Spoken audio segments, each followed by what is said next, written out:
Do you prefer? And I know you're in your own home. You like shoes off, right? Yeah. Okay. So it took me a long time. I try to adhere to that. I'm flexible. Yeah. And I'll tell you why I'm flexible on that right now.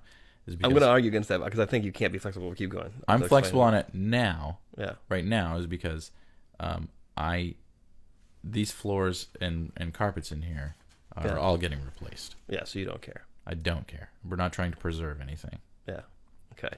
Because for me, I agree as well for shoes off in the house. I think, say you live in LA or someplace where there's not as much sand and salt and mud and dirt as we live in Maine. So if you're and it's pretty much winter all year round up here, kind of. If you come into somebody's home, your own or anybody else's, you're going to track stuff in. And I have some roommates at my house, and I hope they don't listen to this podcast and get angry from this, but they don't What always, are their names? No, we're not going to go there. But they don't always remove their shoes. Sometimes they're in a rush or whatever.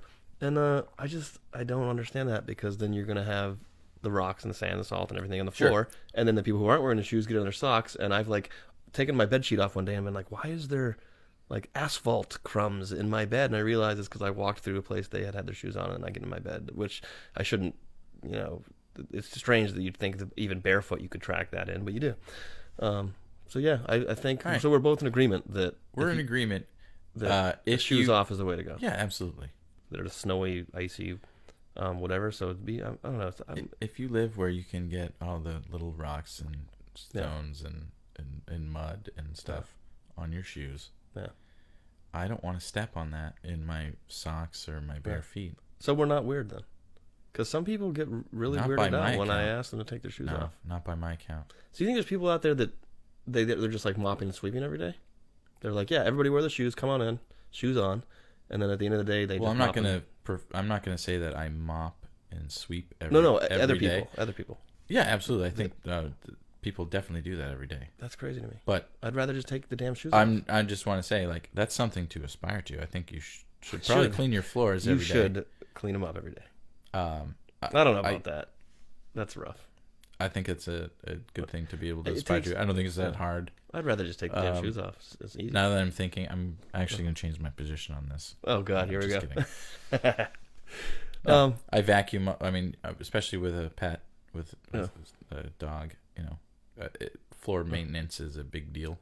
Yes. Yeah, that's true. But the underlying point is, walking around in my socks, I don't want to step in a little melted piece of snow. Yeah. That you tracked in with your boot, or some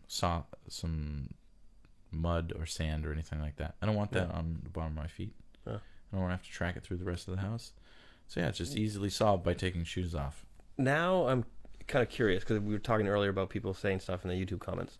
I'm curious to see if people agree with us. Do you think we're in the majority, that most people in their houses take their shoes off? I don't know. I once saw something that in a YouTube or a Instagram poll where people put milk in the bowl before they put their cereal in. Yeah. I honestly thought that's just a joke. No one does that. But there were a lot of people that were defending that milk. Really? That's crazy. It would splash out everywhere as you poured the cereal in. I would think that you would not be sure of the ratio of milk to cereal. As well. That's my theory on that. Yeah. But wow, yeah. So, yeah. And so there's always going to be somebody that's going to take the opposite position, and they're going to be very emphatic, and they're going to feel the same way. Oh, I'm sure. I'm actually excited for some of the YouTube comments. P.S.